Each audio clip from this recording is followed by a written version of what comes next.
Let me remind you, Africa remains attractive. Why is Africa so attractive? Throughout the ages, it has always been attractive. It was attractive to the Portuguese and the Spaniards, but I'm not going to say that. It was attractive to the Arabs, but I'm not going to say that. It was attractive to the Jews, but I will not say that.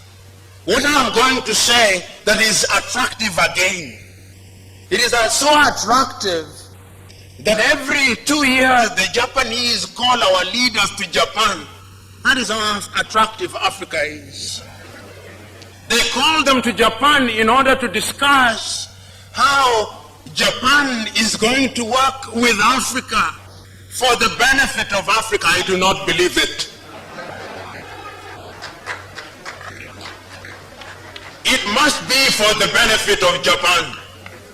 It is so attractive that the Chinese leaders call Africans to Beijing every year. The 54 of them, they call them to Beijing. And they say this is how China is going to work for the benefit of Africa. I refuse to believe them. It must be that there is something that is being done for the benefit of Beijing. Because if I was Chinese, I would do that which is in my best interest, not in the best interest of Africans. It is so attractive that the Russians called our leaders only a few months ago in Sochi. And when they invite you to the best places. It is so interesting, so that the Russians can work with Africa for the benefit of Africa. That is how attractive Africa is. It is so attractive that the Germans also invited our leaders to Berlin. It is so attractive that even the Arabs are inviting them to Doha, and that is how attractive it is. Have you ever heard the Latin Americans being invited? No, I did not hear. Have you ever heard the Arabs being invited? No.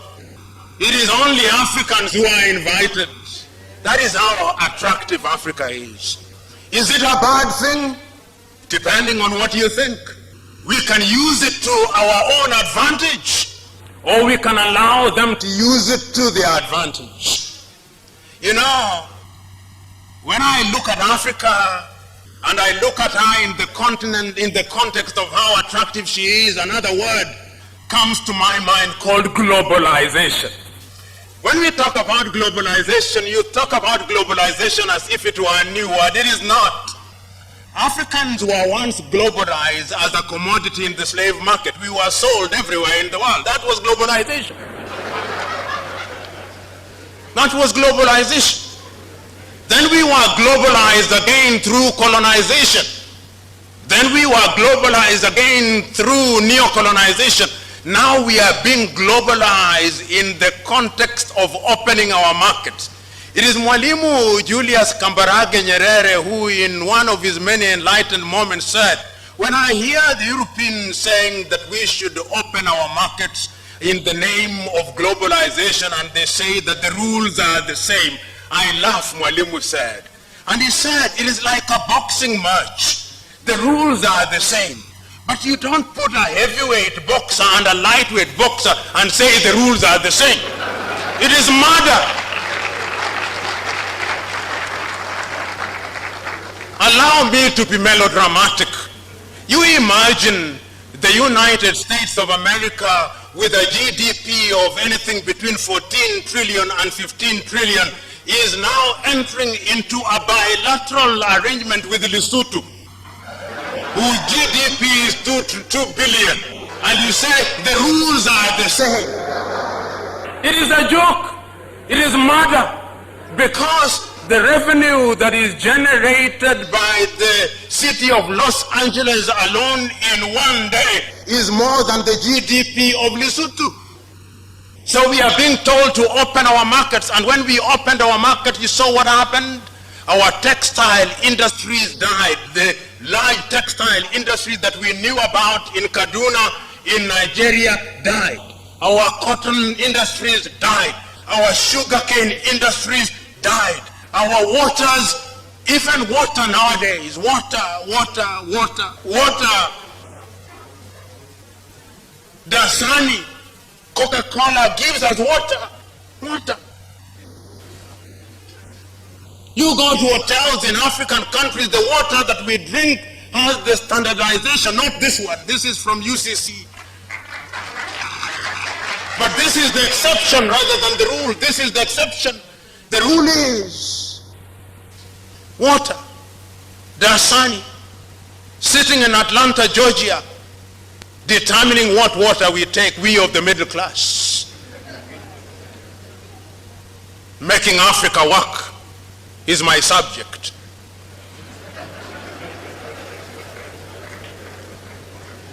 What will it take? It will take our combined effort. But there must be an enlightenment of a totally different character. Let us look at the different sectors so that we are better able to appreciate what Africa can be. And I believe that Africa can be great.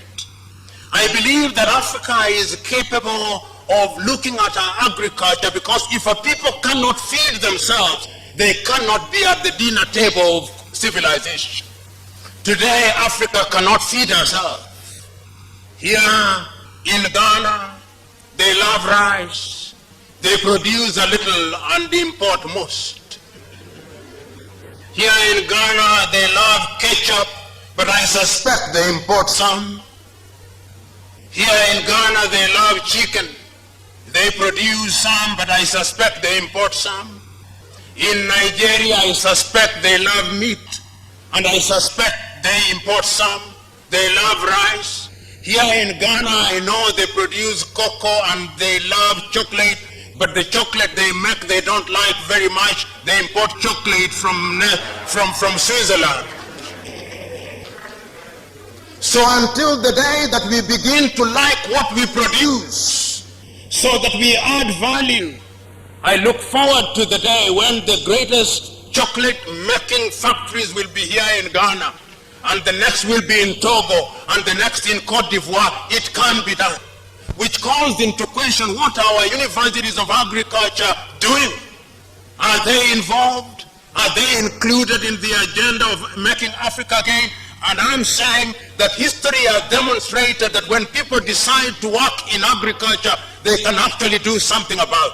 I remember so very vividly in your own Malawi, when President Mbingu wa Mutharika took power, he took the view that he could improve agriculture in Malawi. He took the view that he could produce enough maize. He took the view that Malawians could do it, and you will agree with me, they did it. It was done in Malawi. Why can it not be done now? I remember so very vividly, those of you who are from Burkina Faso, in 1983 when Thomas Sankara took power, he took the view that the Burkinabe could feed themselves, and within 5 years, Burkina Faso could feed herself. It can be done. I know that right now, I remember so very vividly in Zimbabwe when President Mugabe took power, and even before then, during the first 5 years, Mugabe's government was capable of producing enough maize to be consumed in Zimbabwe and enough cotton to make clothes. Today, as I speak to you now, the Zimbabweans are under threat of starvation. What happened? It can be done in Zimbabwe, and I believe that it must be done if Africa is to work. Africa can work in agriculture. Africa can work in innovation.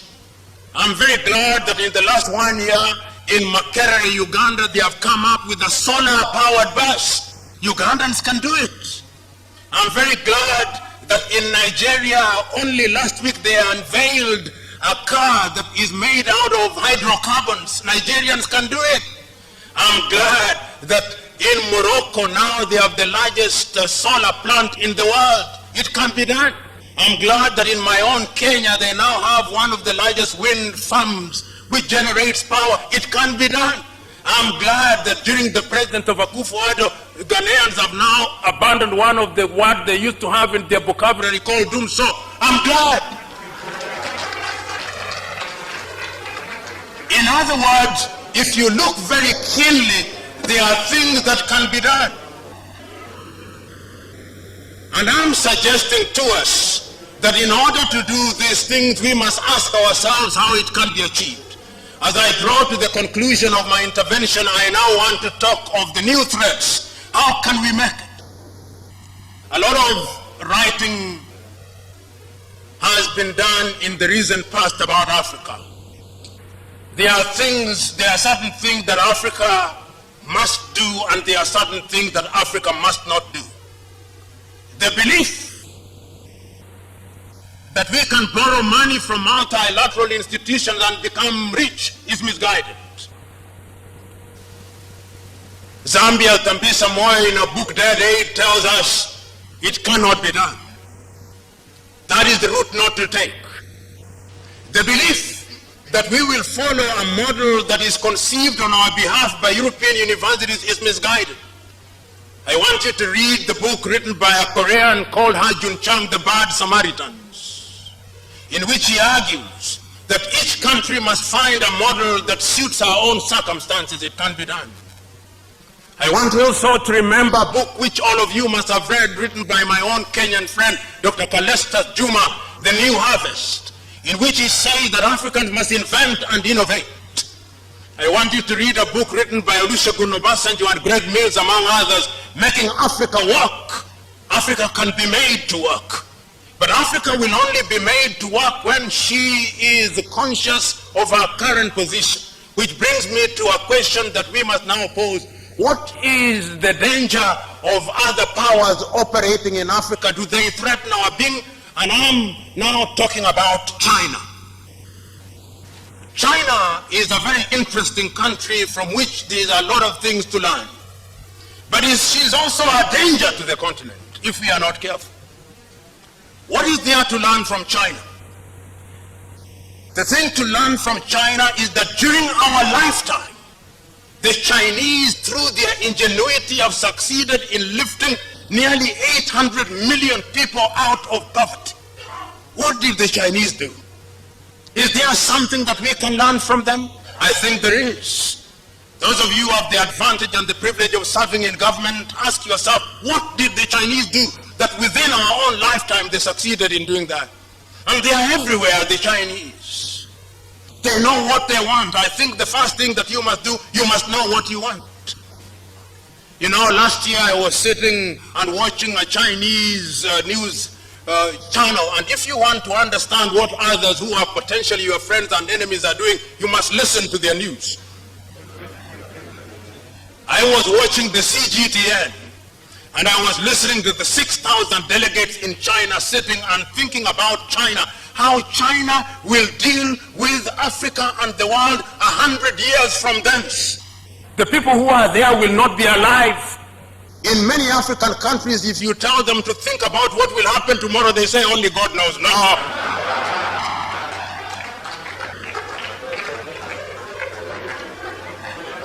I hold the view that when you are planning, you plan as if you will never die. And if you are prayerful, you pray as if you'll die the next minute. I'm suggesting that the Chinese have given us a way. Today, the Chinese, and see how the Chinese are working with us. Which university in Africa worth its name does not have a Confucius Center? I do not know whether you have one here at UCC. Why do the Chinese have a Confucius Center? Because the mind is the standard of the man. Once you influence the mind, you can sit pretty because you can predict what the man will do. If we are not careful, in the next 25 years, all of us will be speaking Mandarin. If we are not careful. If we are not careful. Because the Chinese here are not here for charity. The Chinese are here to do business. And in the world of business, it is a cruel world where throats are literally cut. I'm reading a small book written by a young Chinese girl called Irene Yuan-sun, The Next Factory of the World. And the young Chinese girl is saying exactly what I'm saying. He says that Africa can benefit from China. Africa can be the next factory of the world. But it's not just going to happen. Something must be done about it. Which is what brings me to the last segment of my conversation, Africa Agenda 2063. I remember on that day in Addis Ababa, Ethiopia, Nkosazana and Lamini Zuma, the then chairman of the Organization of the African Union, writing and reading an imaginary letter to Osagyefo Kwame Nkrumah. I will not remember the words exactly, but I'll remember it in substance. And in substance he was saying, by the year 2063, we Africans, having recognized that we may have lost the last 50 years of our independence, will not lose the next 50 years of our independence. I'm adding a few things in order to make it relevant. But she was saying, in effect, the Osagyefo, in the year 2063, Africa will be different. There will be an electric rail running from Addis Ababa in Ethiopia to Dakar in Senegal. In the year 2063, Africa will be feeding herself, and the bread basket of Africa will be Zimbabwe in Southern Africa and the Democratic Republic of Congo. Africa will be making her own furniture, and we will do so in a sustainable manner with the equatorial forests of Congo being the source of our products. I will remember in those years to come, what you now see as the Sahara Desert will have been greened. Africa will be covered in forests. The Democratic Republic of Congo will become the equivalent of the Silicon Valley. There will be rare earth. Africa will use phones made by Africans. Africa will refine their own oil. Africa will use our own copper. Africa will have excess electricity. Africa will have the Inga Dam in the Democratic Republic of Congo. Africa will have built the Grand Renaissance Dam. And indeed, at that time, Sudan will not quarrel with Ethiopia, and Egypt will not quarrel with Ethiopia. They will be using these resources well. Africa will not be importing fish, tilapia from China. The fish will be produced in Lake Victoria, Lake Tanganyika, Lake Tana, and all these other places. That was the reason of Africa Agenda 2063. It was a dream. But is it not true that we must all dream? We must dream. The only thing that we must do once we have dreamt, we must wake up. The problem is sometimes we dream and we don't wake up. We must wake up and now begin to implement. Do I think that Africa woke up? I think Africa woke up. And that is how I understand the Africa Continental Free Trade Area. The Africa Continental Free Trade Area is a demonstration that beyond dreaming, in a very amorphous manner, we now want to give form and character to our dream by operationalization, so that we begin to bring down the tariff and non-tariff barriers, so that we are able to ensure that Africa will do things that will make Africa great. Intra-African trade will be 80%. And that is why it gladdens my heart that Accra, Ghana was chosen to be the secretariat of the ACDF. I look forward to the day when the protocols are now being made, that we shall begin to take advantage of innovation. You remember Africa lost out in the first industrial revolution. Africa lost out in the second industrial revolution. Africa started gaining a little from the third industrial revolution. We are now in the fourth industrial revolution, where we are talking about artificial intelligence, we are talking about robotics, we are talking about the Internet of Things. We are saying that Africa must now find her pride of place in those areas, so that Africa can be great in agriculture, Africa can be great in education, Africa can be great in value addition, Africa can be great in utilizing our fossil fuels, so that young Africans will not cross the Mediterranean Sea. When I look at Africa, I think that she can be made to work. But the last thing that we must do is to ensure that we introduce hygiene in our politics. Because it all begins and ends with leadership. History has demonstrated, not once, not twice, but times without number, that when you have men and women who are good leaders and they know what they want, they can catapult their countries within a short time into the higher orbits of development. We must now begin to ask ourselves, how do we govern ourselves? How do we create a political environment where all these things can happen? I'm suggesting to us, without being arrogant, I'm speaking hopefully with the humility that will not sharpen the anger of leaders in this forum, but will open their eyes. When you are in a position of honor and privilege, remember that your duty is to serve. Those of you who are cabinet ministers, remember that you are not necessarily the best of men, but you've been favored to be in positions of honor and privilege. You are not necessarily the best of women. Because you have been honored and privileged, serve in humility. And the problem in Africa is that many African leaders suffer from what I call the Jehovah complex. The Jehovah complex is a belief by those in leadership that they have the monopoly of wisdom and they have the monopoly of knowledge. That is not the route. Africa will be great when her leaders begin to know that they have a duty to serve, so that the future generation will be able to make Africa great again.